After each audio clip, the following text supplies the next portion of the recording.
All right, here we go. Hello, everyone. Welcome Welcome. to our live. Yeah, so excited to be here with you guys.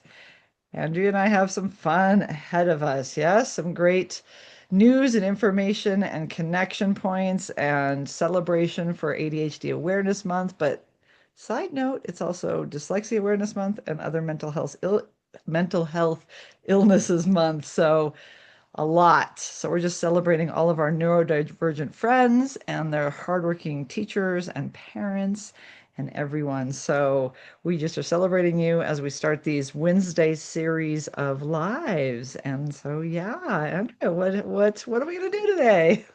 Well, I'm so excited that we've joined today as a team because that's what we need to do. Our biggest dream is to unite parents and teachers as a team to foster the nurturing environment for children. By improving communication and sharing strategies that work, we'll be able to support every child's academic, emotional, and social growth, and then also celebrate their unique potential. So that's our dream coming here. And I'm so glad that we were inspired to come together. I don't know if you know me, but my name is Andrea French. I have been teaching for nearly 20 years. I'm a nationally certified board teacher specializing in exceptional needs. I became a life coach as well about 8 years ago, and I started mentoring teachers. And that's my dream, is to help provide teachers with the support to develop healthy rituals to stay out of the burnout and just teach with joy and be in the flow. Oh, so needed. I love that. And I wish I had met you sooner, but yeah, my name is Lori Bloyer. I left the teaching field because I did burn out and I felt, though, a bigger calling to help families that have neurodivergent kids and those kids learn strategies that we just aren't able to necessarily get to in the classroom. So that's why Andrea and I really wanted to come together so that we could unite families and teachers and their children, which is who we really are thinking about in all of these gatherings and as we work as parents and as we work as teachers, right? It's all the children that we have in our hearts and minds. So I became a learning and life success coach as well, and I work with the parents and their children. So usually out of school time. So the teachers are so important for in the school time. So what a great partnership. I can't wait to keep going on these Wednesdays. So we are just going to talk for a little bit, share a little bit of information from our, I don't know, gosh, we haven't even talked about it. Probably combined, what, 60 years of wisdom here? I've been teaching for over 25. How many have you been teaching for? It's been about 17, so it's nearly 20 years. I mean, Right. so Okay, okay. So we're closer to 50. We're not that old then. So quite a wealth of knowledge we have sitting in this room and in this online room. And then we'll just answer a few questions at the end. So if you do have questions, please feel free to pop them in the chat. If we don't have time to get to them today, we will answer them next week or personally answer you if we feel like it's something more urgent than can wait till our next Wednesday live. So keep the conversation going. We'd love to hear from you, but we're just going to start off with a little bit of something to spark your questions, perhaps. Yeah? So, so should we start with what is neurodivergency anyway? What is that big fancy word? Should we start with yeah, that? yeah, I think that's a good place to start. Okay. So, yeah, I mean, it's a word I didn't really know when I was a teacher. I didn't get taught in my master's program. It wasn't really a word that we used a lot, but it's becoming much more frequently used today. And some people say it means like ND. Some people use ND as an acronym, so you might only know that. Some people are only aware of um, the ADHD side of things as a neurodivergence, but there's so much more. There's autism spectrum, there's the dyslexia, and then it's anything where your neurons are just not forming the typical way. And so the opposite would be a neurotypical, right? The typical way. So anything that's might fit like dyslexia, dysgraphia, dyscalculia, those type of things, it's just where your brain was born different. Just like me, I'm left-handed and, I live in a right-handed world, but I still get by. I'm still fine. I still use different tools though to help me. But yeah, I'm lefty in a right-handed world. So I just have to fit in, and the world also has to work with me. And that means my brain is also kind of exceptional because I use different part than maybe other neurotypicals. But I really want to say it's not a deficit. It's not a deficit. It's not that the kid's broken or that there's something wrong with them or they need to be fixed. It's just a difference, right? It's just a difference. And so I really, really, really hope that's clear. If that's new to you, again, we would love to talk about that with you. We could go on, like Andrew and I were talking about rabbit holes forever on all of these topics, but we're just going to kind of give you high level today. So, it's really something just special and wonderful about your kid. Yeah, what were you saying?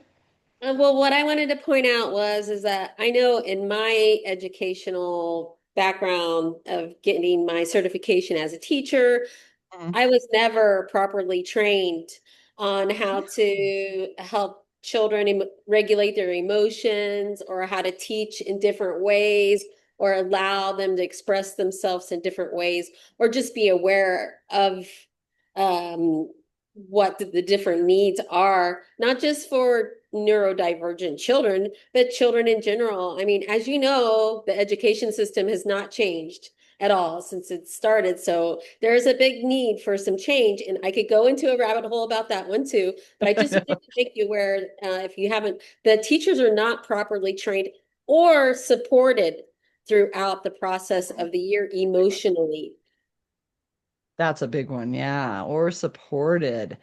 And that's what you're here for, to right? Support teachers. I'm here to support the parents. But also, how teachers and parents, I'm sure we'll get to this in some of our future Q&As, but how they can work together because oh my gosh, it's so key for these parents to have a great working relationship with their teachers, especially if they're in middle and high school and there's many teachers. It's a lot for parents, but it's so crucial because um, parents might not know this, and Andrew, you could probably speak to it a lot, but teachers are given a wealth of IEPs. Like you have 60, for middle and high school teachers, we had 90 students I was working with, or 120 students a day. And so we're given 60 IEPs in my school, and you have to differentiate for each child and make sure each child is they're, what you're meeting the IEP for legal reasons. But there's sneaky ways to get around that, right? I mean, we have really wonderful strategies. What were you going to talk about that? Well, the strategies, I was going to speak on something else first before Sorry. that. Yeah. Yeah. Um, Backing up, like with all the IEPs and all the Mm, accommodations that are written, it seems almost impossible for a teacher to do that for every single child. And so that's why there's a need to build that relationship with the parents because the parents are the expert on their child and they know mm, mm, the more communication that you have, the more you can tweak things that might not even be in the IEP. Because I feel like this document is like created once a year and then it's updated the next year, but there has to be some tweaking going on in between the whole time, depending upon your child's growth or maybe needing some more support.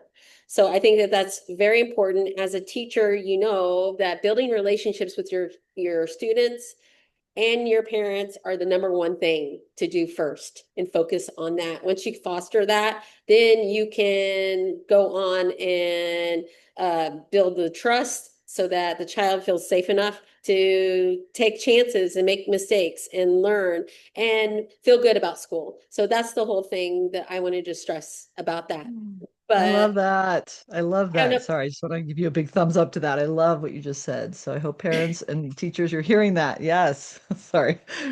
Yeah, so I think that like right away, if parents and teachers are worried about how to communicate concerns about the child early on in the school year.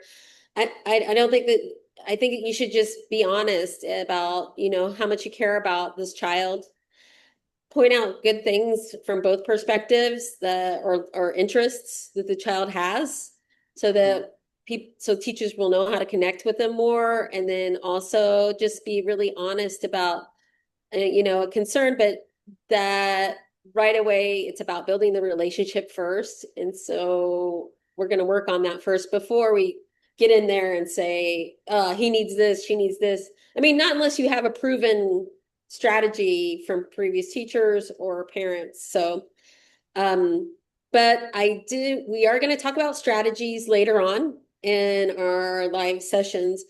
But I think what you were leading to was for me to introduce the concept of universal design, I which think, is an yeah. amazing concept that I will dig deeper into. And that's just providing equity among everyone in the classroom to it's that whole equality versus equity picture where if you give the equal design or instruction, the equal resources, not everybody can access that, the general education classroom. A lot of kids can't. So it's really important to look at the different types of accommodations that you could do just for the whole entire class. And it seems like a lot of work, but it's really not. Once you set these in place, it makes your class environment so much easier. But we'll get more into that later. Yeah, Thoughts? I think that's going to be gold when we start talking about the strategies because there's strategies that parents can use at home and teachers can use in the classroom. But like you were saying, there's strategies that serve not just the neurodiverse students, but also the neurotypical students. And I think the big picture is it makes the classroom more peaceful, right? It makes it more of like a place where a teacher wants to teach and a child wants to go to the school and a parent wants their kid in that class, right? Because they're being seen. Like you said, that relationship building, I think, is huge. They want to be seen. We all want to be seen. The parent wants to be seen, the teacher, everyone, the child. But it creates just that inclusive, but in a beautiful way, right? Inclusive as far as a holistic approach, right? It includes all of their thinking ways and all of the ways that a teacher can serve their child and their students. And yeah, I think it's Yeah, I beautiful. totally agree. I mean, everybody wants to feel like they belong to Hmm. something and they deserve that. All children deserve the right to belong and to learn and have a great life. That's what this Hmm. is setting them up to, is to be a, great leader, to be a great communicator, collaborator, to be successful in life. And that's every teacher and parent's dream. Hmm. Yeah, I think so. I think what we've been taught, is hard. It's like, teachers have learned, and parents too, because we went through the school system, right? We know these things because we went through the school system. So we're really equals of the teachers and the parents. I mean, yes, teachers have gone through more training, mostly about delivering curriculum, but like sit still, I mean, I even learned that I have ADHD by becoming a specialized ADHD coach. I even learned, oh my goodness, I have ADHD. And yet I was that teacher that still would always say, like, you lost your homework again? Are you kidding? I was not patient with that. And why do you have to wiggle so much? And, can't you just try harder? So some of these things that teachers are saying, or parents, both of us, when we start to go through these strategies, they're gonna and answer all your questions in the Q&A. I think it'll be eye-opening, right? That we can have such beautiful equity and inclusion in home and at school. Sorry. I just had to get that in. I just think Well, it's I just beautiful. wanted to say that there is no shame in feeling that way. And, because as a teacher, I still work part-time just to stay connected. But I still have found myself being like, oh, just sit still or hurt, I mean, it's a common thing, but there's a way that you can, even if you did say that, you could step back and be like, hey, I'm sorry. I know that you can learn a lot. I know that you're super capable, and it just kind of frustrates me when I see that. So that's why I got like that, just to be real with, so it's like, even if you aren't perfect at delivering these strategies, you just be yourself and be compassionate with yourself and with the student. And so I think that's how we were wanting to open up this whole thing, is that we need to hold more compassion for ourselves and compassion for the child and compassion for the whole system because um, it's not perfect and it's okay. We're just working through it, but we only have good intentions for one another. So I think that's an important thing to think about, is like your intentions. Maybe I might not have done this the best way, but my intentions are good and I can only improve from there. That's what I think is important. Absolutely. I mean, I think all of us want the best for these kids, and all of us are coming in with beautiful intentions. And something I just want to underline that you said before is that, yeah, we want these beautiful intentions, but we can't.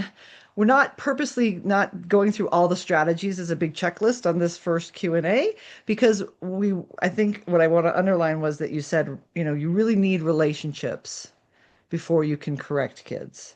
You need to be curious. I did a whole talk on that a few months ago about being curious before you can even have the consequences, right? Like, just be curious what's really going on. Did they eat their breakfast, or did they sleep well last night, before you just immediately go to why can't you, or how come you never, or whatever the thing might be that we parents and teachers might say.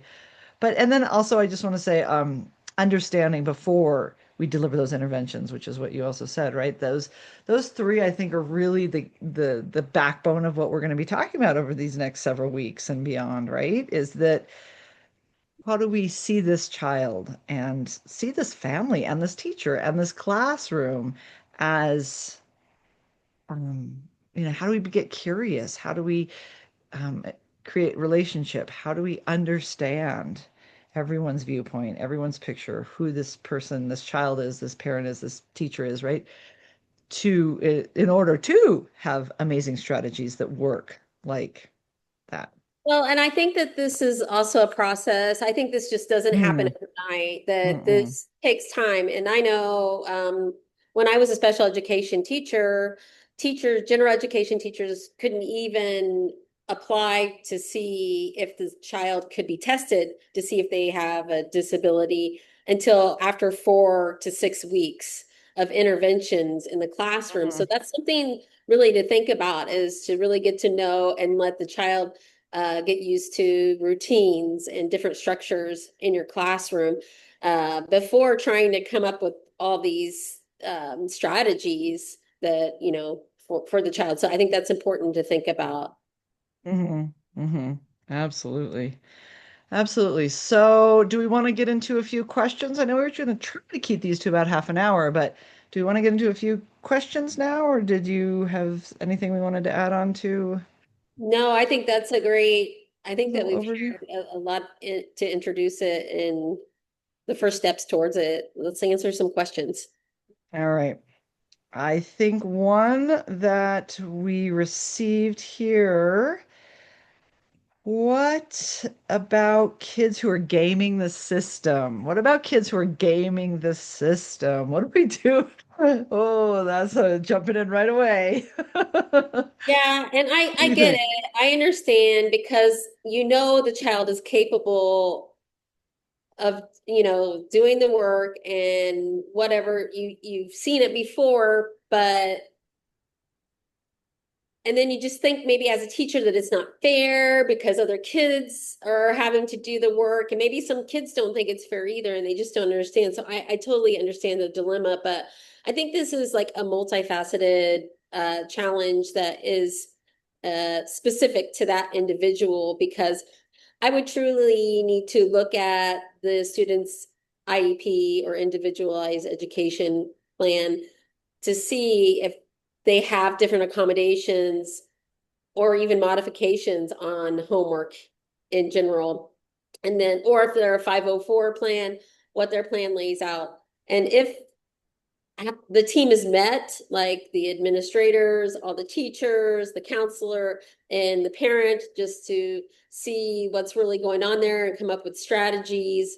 How long has this been going on? I mean, there's so many things that it Mm-hmm. takes to really help create different tactics to help support the child to, do what they're capable of doing. And that takes time too. It's not just a one solves all, because children, once you get to this tactic and it works for a while, then it's going to have to change to something else, like eventually based on their needs. So it's an ongoing process, but I understand the feeling of that, and I get it. But I think that, again, we should hold more compassion for ourselves for having those judgments, and have compassion for the child in whatever situation they might be in as well. Mm-hmm. Mm-hmm. Yeah, I definitely feel like, and we have to be careful as adults and teachers, and I think everyone working with the kid, how we speak about those labels, right? I personally work from kind of a label-free environment, which is actually maybe where we're going to go with this next question I see here, where kids would come and they'd be like, as a teacher, they would say, "Oh, I have ADHD. I can't da da da da da," or "I can't do that because of my ADHD." So it's almost like they're using it as an excuse or a crutch. But as I said, I've never. Okay, maybe there's a few times that I've had struggles with my left hand. I've had to say, I can't really do that with these scissors because I need special scissors. But I've seen more and more kids are just saying that. And so I think we need to be careful with those labels and how we talk about it with the kids, especially because I'm seeing it. Are you seeing that too in the classroom? It's Yeah, a little but bit I more of think a also crutch. if you are building a relationship with that Hmm. person or that child, and like that person, maybe that person does well with humor. Maybe you could use humor about it, like, oh, did your dog eat it or whatever, just like to try to be like, you can do it. Come on, I'll give you another chance or whatever, like you could use in terms of a relationship that you've built with that child.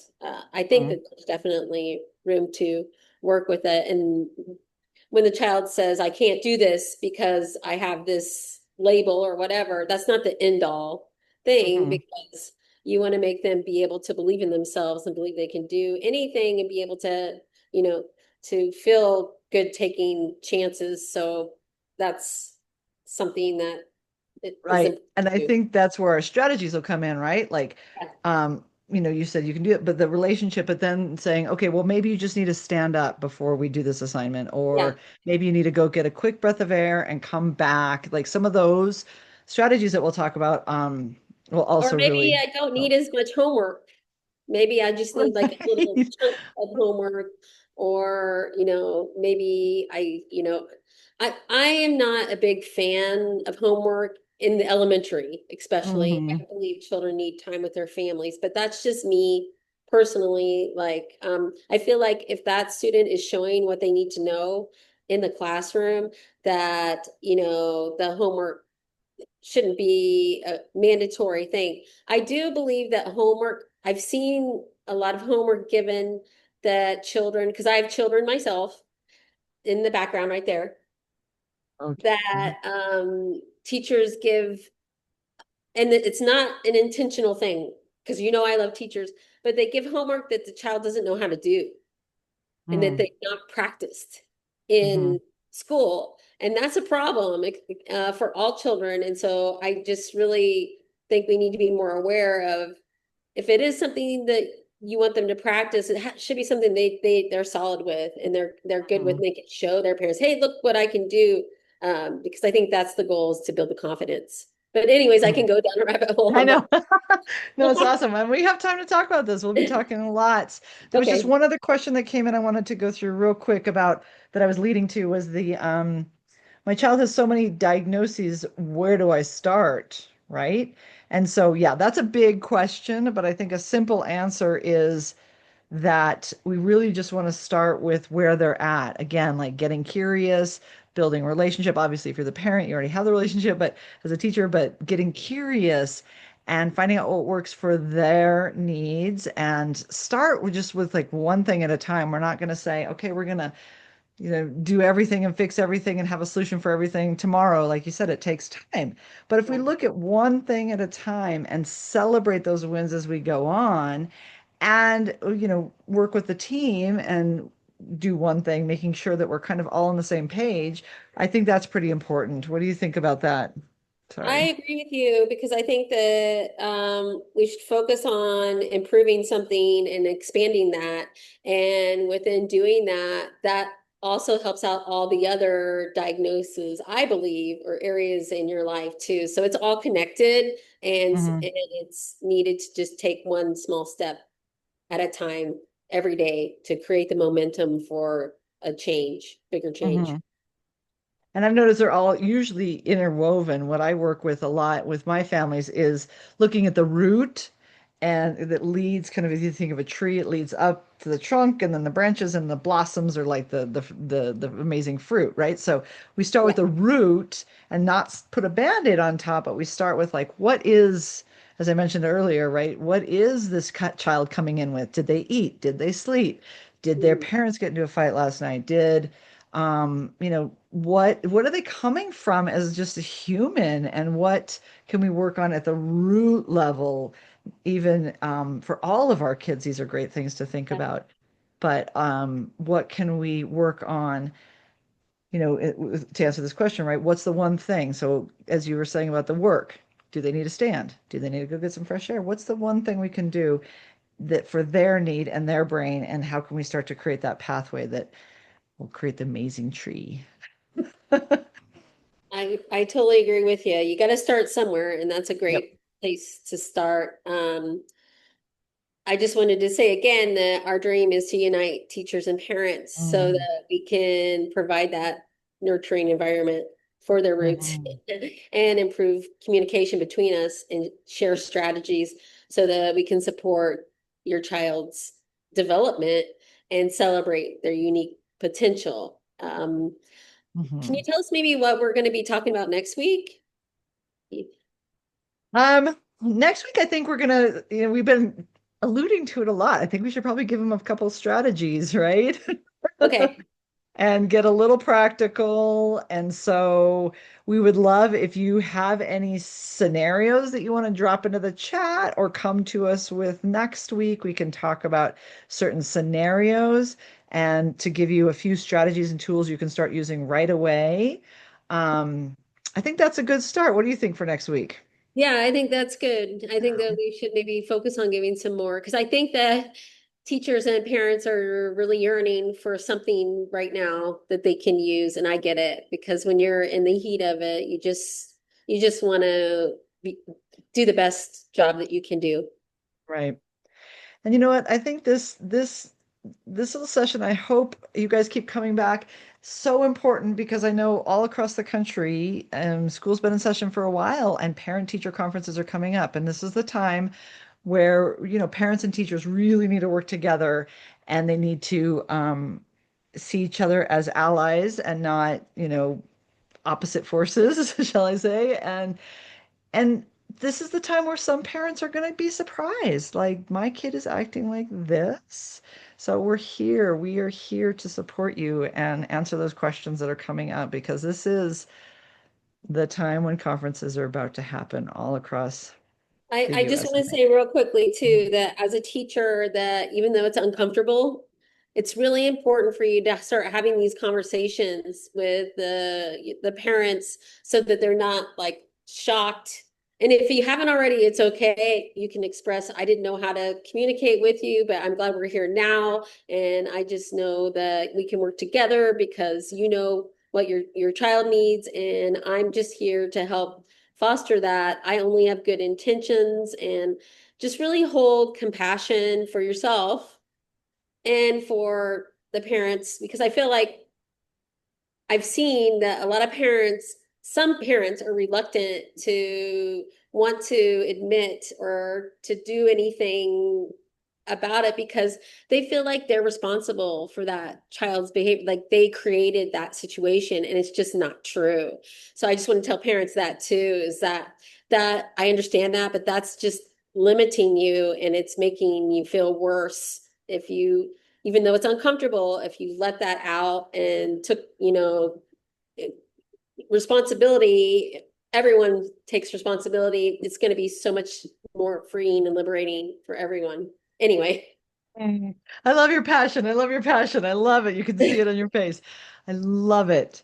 Well, absolutely. And we will keep going with this. Hopefully, we've planted some seeds for thought and add some more questions in the chat. If you have some more, like I said, we'll answer them individually or on our call next week.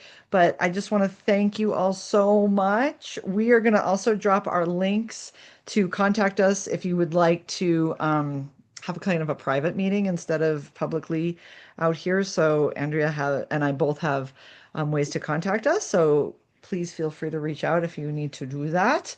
And mark your calendar for next Wednesday. We'll be back for Summer Wednesdays. So, yeah. Thank you all for coming. Any last things to say? Or, No, it's so great. I look forward to next week's conversation. yeah. All right. Thank you, everyone. Have a lovely evening. Bye bye.